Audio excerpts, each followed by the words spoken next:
Hello student, कैसे हैं आप सब। एक बार पुनः से कोचिंग क्लासेस पर स्वागत है। उम्मीद करता हूं आप सब अच्छे होंगे। और आज का जो हमारा टॉपिक है वो गति के तीनों समीकरण है ग्राफी विधि से। इसके पहले हमने सामान्य विधि से आपको तीनों समीकरण कराया था। आप यूट्यूब पे सर्च कर सकते हैं, शिव कोचिंग क्लासेस के नाम से आपको मिल जाएगा। और आज की इस वीडियो के देखने के बाद आपको दोबारा ढूंढने की आवश्यकता नहीं पड़ेगी कि ग्राफी विधि से गति के समीकरण। बिल्कुल सिंपल तरीके से समझाऊंगा। कोशिश यही रहेगा कि कम समय में आपको इन तीनों समीकरण को है ना आपको प्रोवाइड करा दूं, व्युत्पत्ति करा दूं। तो चलिए शुरू करते हैं। पहला समीकरण हमारा क्या है, v बराबर we zero plus A T. आप पढ़ेंगे कुछ बुक में आपको ऐसा भी मिलेगा v बराबर you plus A T, you plus A T. तो यहाँ पर जो u होता है वो प्रारंभिक वेग होता है और v जो होता है अंतिम वेग होता है। यहाँ पर जो v जीरो लेके चल रहे हैं इसको हम प्रारंभिक वेग मानकर चलेंगे और जो v है वो अंतिम वेग मानकर चलेंगे। ठीक, अब जैसे कोई वस्तु एक बिंदु से दूसरे बिंदु तक जा रहा है, कोई वस्तु एक बिंदु से दूसरे बिंदु तक जा रहा है, तब उस वस्तु में कुछ ना कुछ वेग होगा और जब वेग में परिवर्तन होगा समय के साथ तो उसे बोलते हैं त्वरण। क्लियर है, समझ रहे हैं। प्रारंभिक स्थिति में टाइम कितना रहा होगा, जीरो रहा होगा और कुछ समय पश्चात उसका टाइम टी हो गया। समय तो लगेगा, हो सकता है 5 मिनट, ए से बी तक पहुंचने में 5 मिनट लगा, 6 मिनट लगा, 7 मिनट लगा, 8 मिनट लगा, 10 मिनट लगा। तो समय तो यहाँ पे बदल रहा है। प्रारंभिक समय में t बराबर जीरो था, कुछ समय बाद उसका समय बदल गया तो टाइम कितना हो गया, t हो गया। तो t समय में उसका कुछ ना कुछ वेग भी बदला और उसके त्वरण में भी परिवर्तन हुआ। ये चीज है। तो ये चीज हम यहाँ पर समझेंगे। जैसे मान के चलते हैं यहाँ पे ग्राफ आपको बनाना पड़ेगा। ग्राफ कैसे बनाओगे, t बराबर जीरो पर कोई वस्तु यहाँ पर प्रारंभिक स्थिति पर है, इसकी स्थिति यहाँ भी हो सकती है, लेकिन हम मान कर चल रहे हैं कि इसकी स्थिति कितनी है, v जीरो पर है। v जीरो मतलब प्रारंभिक स्थिति, प्रारंभिक वेग। यहां पर t बराबर जीरो पर वस्तु a पर है, बिंदु a पर। यहां पर जो वस्तु का वेग, प्रारंभिक वेग v जीरो है, ना के बराबर है। प्रारंभिक जब कोई समय ही नहीं तो वेग तो जीरो ही होगा। लेकिन जैसे जैसे हम आगे समय बढ़ाते चलेंगे तो भैया वेग भी आगे बदलता जाएगा और धीरे धीरे हमारा ग्राफ बन जाएगा। एक सिंपल वे से हम यहां पर आपको समझाना चाहें, थोड़ा सा यहां पे एक छोटा सा ग्राफ बना रहा हूं। यदि मैं ले लेता हूं इधर टाइम, ठीक है, और इधर वेग। ठीक, देखिएगा जैसे ग्राफ कैसे बनाएंगे ये समझना है। इसे मान लेता हूं 1 2 3 4 5 मिनट, है ना। यहां पर वेग बदलता जाएगा। यहां पर ले लेता हूं 1 2 3 4। मैं कह रहा हूं कि 1 पर 1 में गया, मतलब ऐसे गया, ऐसे, फिर आगे बढ़ाया तो ये ऐसे गया, फिर इसको आगे बढ़ाया तो ऐसे गया, फिर आगे बढ़ाया। वही जैसे जैसे समय बढ़ा वैसे वैसे वेग भी बढ़ता गया। फिर इसको यदि मिलाया तो इस प्रकार से एक ग्राफ बन गया। बना कि नहीं बना, कि मान लीजिए 1 मिनट में इसका यहाँ पर जो वेलोसिटी है, वेग है, वो 1 है ना, 1 मीटर प्रति सेकंड ऐसा कुछ करके, या 1 किलोमीटर प्रति सेकंड ऐसा कुछ करके। ठीक है। दूसरे मिनट में हम बात करें तो यहाँ पर 2 मिनट में ये आपका वेग बदल दिया तो 2 मीटर पर मिनट, ऐसे 2 मीटर पर मिनट, या मान लीजिए 2 किलोमीटर पर मिनट ऐसा है। ठीक है। फिर आगे चल करके जैसे हम 3 मिनट पे चले तो इसका फिर वेग बदला तो 3 किलोमीटर पर मिनट, ऐसा भी कर सकते हो। जो भी हो, मतलब यहाँ पर एक वेलोसिटी लेकर चल रहे हैं और इधर समय लेकर चल रहे हैं। समय भी आगे बढ़ता गया, वेग भी आगे बढ़ता गया। जब आप कभी वाहन से चलते हो तो पहले थोड़ा धीरे गति से चलते हो, आगे चलते जाते हो, आपका वेग बढ़ता जाता है, रेसिंग बना लेते हो। फिर एक निश्चित ऐसा होता है कि वेग फिक्स हो जाता है, तो ऐसे चलता है। समझ रहे हैं ना। तो एक निश्चित लिमिट पर पहले वेग बढ़ता है, फिर ये वेग फिक्स हो जाता है कि 4 किलोमीटर पर मिनट ही चल रहा है, कोई दिक्कत नहीं, धीरे धीरे। हालांकि 4 किलोमीटर 1 मिनट में आप बाइक नहीं चला सकते हो। ठीक, चलिए कोई बात नहीं, हम यहाँ पर समझाने की कोशिश कर रहे हैं। तो वही चीज यहाँ पर किया है कि t बराबर जीरो पर वस्तु का वेग है। जैसे जैसे समय बढ़ता गया धीरे धीरे इसका ग्राफ इस प्रकार से बन गया। कोई दिक्कत। जब हम बात करते हैं प्रारंभिक वेग की तो v जीरो लेकर चलते हैं और मान के चलते हैं अंतिम वेग कहां पर पहुंचा, v पर चलता है। तो यदि हम कहते हैं O से A तक v जीरो होगा, सही बात है। C से D यहाँ की भी v जीरो, बिल्कुल सही है सर। ठीक। यदि हम कहते हैं O से E तक, ये हम यहाँ से यहाँ तक v मानकर चलेंगे, बिल्कुल सही है।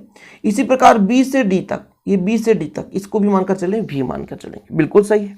ठीक, क्लियर है। इसलिए हमने लिख दिया यहाँ पर OACD, OACD कितना है, v जीरो। OEBD, OE कहाँ पे है आपका, ये O से E तक, B से D तक, यहाँ तक, यानी दोनों की लंबाई समान है, समान है, इसलिए हम दोनों को v मानकर चलेंगे। यदि मैं यहां से कह दूं O से D तक समय कितना लगा, t समय, क्योंकि जीरो था, फिर t समय लग गया। फिर मैं कह दूं ए से सी तक का समय, तो ए से सी तक चलो या ओ से डी तक चलो, दोनों का समय टी ही लग रहा है। क्लियर, यहां तक समझ में आ गया। अब थोड़ा जरा ध्यान देना, मैं यदि आपसे कह दूं बीसी निकालो, बीसी बताओ, तो बी से डी तक भी है और सी से डी तक भी 0 है, तो बी से डी में सी से डी को घटा दें तो आपका बीसी निकल कर आ जाएगा। वही चीज तो मैं कह रहा हूं कि बीसी जो आपका है बीडी में सीडी को घटा दो, बीडी में सीडी को घटा दो तो आपका बीसी निकल कर आ जाता है। ठीक है, कोई दिक्कत? हम माना एक बार लिख दिए हैं, गति के तीनों समीकरण में माना नहीं लिखेंगे। एक समीकरण में लिख दिए कि माना वस्तु का प्रारंभिक वेग कितना v0, एक समान त्वरण से गतिमान है, त्वरित गति कर रहा है, t समय पश्चात उसका वेग कितना हो जाता है, v हो जाता है। और हम मानकर चलते हैं कि इसका विस्थापन, जैसे एक स्थान से दूसरे स्थान तक यदि वस्तु गति करके जा रहा है तो कुछ ना कुछ उसका विस्थापन भी होगा, तो विस्थापन हम मानकर चलते हैं s मानकर चलते हैं।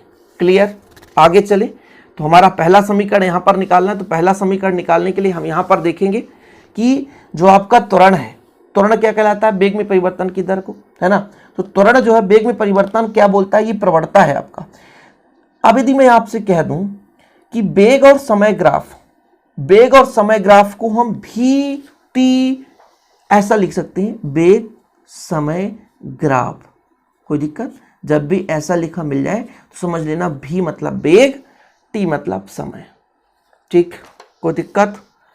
आगे देखो, जब वस्तु गति कर रहा होता है तो वस्तु में त्वरण होता है, तो एक समान त्वरित गति में, यहां पर आप लिखोगे एक समान त्वरित गति में त्वरण जो होगा वो क्या कहलाता है, त्वरण जो होगा वो वेग समय ग्राफ की, यहां पर आप ग्राफ लिख देना, ग्राफ की प्रवणता के बराबर होगा। प्रवणता है ना, वेग समय ग्राफ की प्रवणता वही आपका त्वरण होगा। प्रवणता किसे कहते हैं, इसके पहले हमने एक वीडियो प्रोवाइड कराया था। टैन थीटा होता है, टैन थीटा होता है, और लंब यहाँ पर बीसी है, आधार एसी है। ठीक, यानी वेग में परिवर्तन बटे समय, वेग में परिवर्तन बटे समय, यही तो त्वरण है और यही प्रवणता है। बिल्कुल, थोड़ा सा घुमा देता है, बस हो गया। अब मैं कह दूं त्वरण, वेग में प्रवणता मैं कह दूं टैन थीटा, लेकिन टैन थीटा मैं नहीं लेता हूं, बीसी बटे एसी, जो कि प्रवणता टैन थीटा के बराबर होता है। ठीक, बीसी का मैंने मान निकाला है, बीसी का मैंने मान निकाला है v माइनस v0। जी हाँ, सही है क्या? ठीक है सर। एसी का मान आपको पता है t है, कितना है, t है। देखो जरा, एसी का मान t है, निकल कर आ गया। मल्टीप्लाई कर दो, AT बराबर v माइनस v0, ये माइनस इधर आएगा प्लस में आ जाएगा, तो v बराबर, ये माइनस इधर आएगा प्लस, ये आ गया आपका पहला समीकरण। ठीक है, यही गति का प्रथम समीकरण है, यही गति का पहला समीकरण है, यही गति का पहला समीकरण है, यही गति का पहला समीकरण। देख सकते हो बच्चे लोग, पहला समीकरण हमारा आ चुका है कंप्लीट। v बराबर v0 प्लस AT। अब आपके बुक में v0 के जगह u दिया रहे तो आप परेशान मत होना, कंफ्यूज मत होना, क्योंकि प्रारंभिक वेग v0 की जगह u आप मान सकते हो, कोई दिक्कत नहीं। यहां तक कंप्लीट है। इसके बाद हमारा जो समीकरण है वो दूसरा समीकरण रहेगा। दूसरा समीकरण क्या होगा, दूसरा समीकरण है हमारा कि सिद्ध कीजिए समीकरण, क्या, समीकरण s बराबर ut होता है, लेकिन u की जगह हम v0 मानकर चल रहे हैं, प्लस AT की व्युत्पत्ति। ठीक है, कोई दिक्कत? पूरा हम ग्राफ से ही लेकर चलेंगे, आप बिल्कुल कंफ्यूज मत होना, थोड़ा सा धैर्य बना के रखो। एक समान त्वरित गति है वस्तु का, सही है कि नहीं? एक समान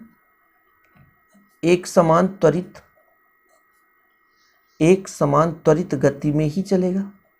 गति में जो आपका विस्थापन होगा, वास्तव में विस्थापन कितना होगा, विस्थापन जो यस है वो किसके बराबर होगा, वेग समय ग्राफ, और जो आपका वेग समय ग्राफ है ये यहां से A से B तक, वेग समय ग्राफ और समय अक्ष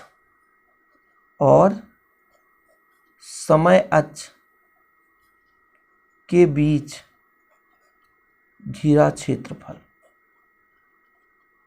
घिरा क्षेत्रफल। जरा देखना थोड़ा सा, विस्थापन एस, बेग समय ग्राफ यानी यहां से ये हो गया, और आपका समय कहाँ है, ये आपका हो गया OD, यहां से यहां तक समय, मतलब यहां से लेंगे A से B, B से आपका D और D से O। ठीक है, क्लियर। मतलब इसका मतलब आ गया A से B और B से D और D से O का क्षेत्रफल। ठीक, कोई दिक्कत। तो S बराबर, अब देखो जरा यहाँ पर दो चीज है, एक आपका त्रिभुज है और एक आपका आयत है कि नहीं। एक त्रिभुज आपका ABC है, ठीक है कि नहीं, जी हाँ। और एक आपका आयत है, आयत कैसा है, ACDO का क्षेत्रफल। आपको मैं दिखाऊंगा, डायग्राम बताऊंगा। ये आपका त्रिभुज और एक आपका आयत है। त्रिभुज का क्षेत्रफल क्या होता है, 1/2 आधार गुणे ऊंचाई। तो आधार आपका हो जाएगा AC और ऊंचाई हो जाएगा BC। क्लियर है, समझ में आया। त्रिभुज का क्षेत्रफल होता है 1/2, आधार आपका हो जाएगा AC, ऊंचाई हो जाएगा BC। आयत का क्षेत्रफल होता है लंबाई गुणे चौड़ाई। लंबाई एक OA मान लो और आपका चौड़ाई यदि मान लो तो OD। यहाँ पर देखो जरा, ये आपका हो जाएगा चौड़ाई या लंबाई मान लो, और एक ऐसा लंबाई और चौड़ाई लेकर चलना है, तो OA गुणे OD हो गया। ठीक, सबका वैल्यू पुट कर दो, सबका वैल्यू पुट करोगे तो ऑलरेडी आपका आंसर आ जाएगा, कोई दिक्कत है ही नहीं। 1/2, देखो जरा AC का मान कितना है, A से C, A से C, A से C तक T आता है। BC का मान कितना है, V माइनस V0। ठीक है, तो यहाँ पर T into V minus V0 कर सकते हो, प्लस OA का मान है आपका V0 प्रारंभिक वेग, और OD का मान है T, कितना है, T है। ठीक है, आगे चलो, आगे चलो भाई साहब, कितना आएगा इसका यदि हम मल्टीप्लाई कर दें तो गति के प्रथम समीकरण से भी हम लिख सकते हैं, क्योंकि गति के प्रथम समीकरण, गति के प्रथम समीकरण से, प्रथम समीकरण से V माइनस V0 बराबर आपका आएगा AT। ये आएगा, ये आएगा, क्यों आएगा, अभी हमने प्रूव किया था। देखो जरा, V माइनस V0 बराबर AT आ रहा है, तो V माइनस V0 बराबर AT यहाँ पर वैल्यू पुट कर देंगे तो कितना निकल कर आएगा, S बराबर 1/2 T है ऑलरेडी गुणे AT हो जाएगा, प्लस यहाँ पर V0 T हो जाएगा। अब आपका सिद्ध हो गया, S बराबर यहाँ पे V0 T है तो V0 T रहने दो, 1/2 है तो 1/2 रहने दो, A है तो A, T यहाँ पे 2 हो गया तो T स्क्वायर होगा। यही गति का दूसरा समीकरण है। देखो बिल्कुल सिंपल तरीके से आ गया, यही गति का दूसरा समीकरण है, यही गति का दूसरा समीकरण है, यही गति का दूसरा समीकरण है। दूसरा समीकरण भी प्रूफ हो गया, बिल्कुल सिंपल। अब आपको 5 मिनट और समय देना है, जिसमें हम गति का तीसरा समीकरण भी प्रूव कर देंगे कम समय में। ठीक है, कोई दिक्कत। तो अब आपको हेडिंग डालना है तीसरा नंबर, थोड़ा सा समय इसमें लगेगा। समीकरण कौन सा है, समीकरण आपका है, समीकरण है V स्क्वायर बराबर V0 स्क्वायर प्लस 2AS की व्युत्पत्ति। व्युत्पत्ति थोड़ा सा सेम रहेगा, दूसरे समीकरण जैसे रहेगा, थोड़ा सा यहां पर बदलाव करेंगे बस, और कुछ नहीं। ठीक, सेम लेकर चलेंगे, विस्थापन S ही लेकर चलेंगे, विस्थापन S, टोटल विस्थापन, विस्थापन S ही रहेगा, विस्थापन S ही रहेगा, और वही आपका रहेगा बेग समय ग्राफ। बेग समय ग्राफ करो यहां पे, बेग समय ग्राफ के अंतर्गत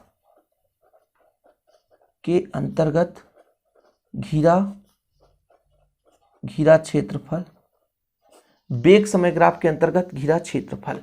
अब बेग समय ग्राफ यानी ये आपका बेग हो गया, बेग चल रहा है, इस बेग समय ग्राफ बना रहा है, इसका एक क्षेत्रफल बनाएंगे तो ये एक समलंब चतुर्भुज है। ठीक है, तो समलंब, यहां पर केवल डिफरेंस यही है, समलंब चतुर्भुज का क्षेत्रफल लगाएंगे। समलंब चतुर्भुज, चतुर्भुज कैसा चतुर्भुज, A से B चल रहा है, D चल रहा है, O का क्षेत्रफल।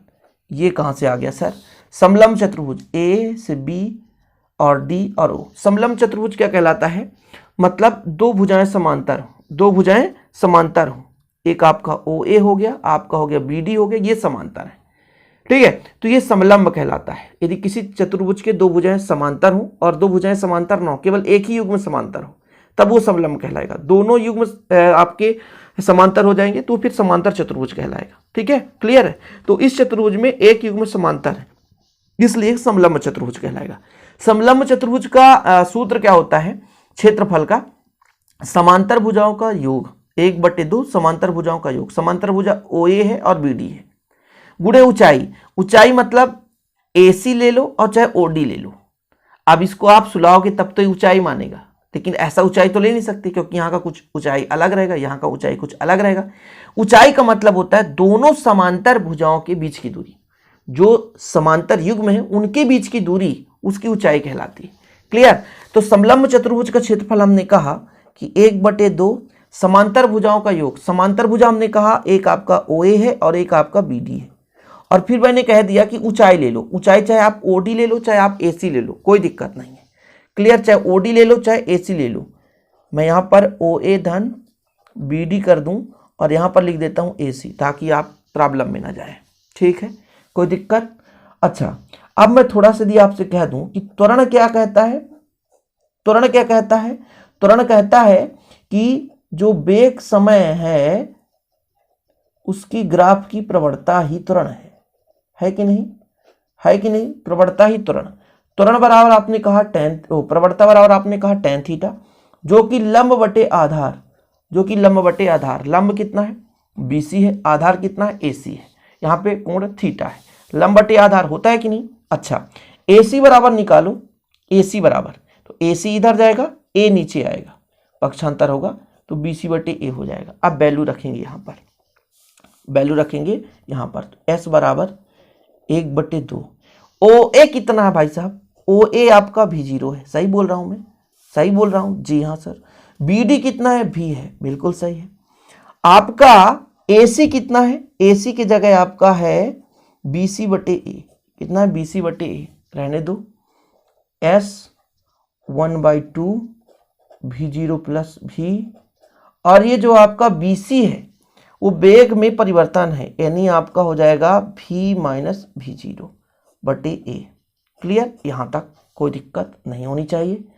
यहाँ पे A माइनस B और A प्लस B, तो A square minus B square, और नीचे 2A है ही है ऑलरेडी, 2A ऑलरेडी है ही है। यदि पक्षांतर कर दो तो 2A, S बराबर कितना निकल कर आ गया? V square minus V0 square. ये माइनस में इधर ले क्या हो तो प्लस में हो जाएगा, तो कितना हो जाएगा? V0 square plus 2AS। ये आपका कंप्लीट आ चुका है गति का तीसरा समीकरण। यही गति का तृतीय समीकरण है। ये तो 4 मिनट में ही हो गया। यही गति का तीसरा समीकरण है, यही गति का तीसरा समीकरण है, यही गति का तीसरा समीकरण है। इस प्रकार से आपका कंप्लीट हो जाता है गति का तीनों समीकरण एक ही वीडियो के माध्यम से। उम्मीद करता हूं आप समझ गए होंगे। वीडियो पसंद आए तो लाइक करना ना भूलें। एग्जाम में बहुत ही हेल्पफुल रहेगा यदि आप अच्छे तरीके से तैयार कर लेते हैं। चलिए बच्चे, मिलते हैं अगली वीडियो के साथ। जय हिंद, वंदे मातरम।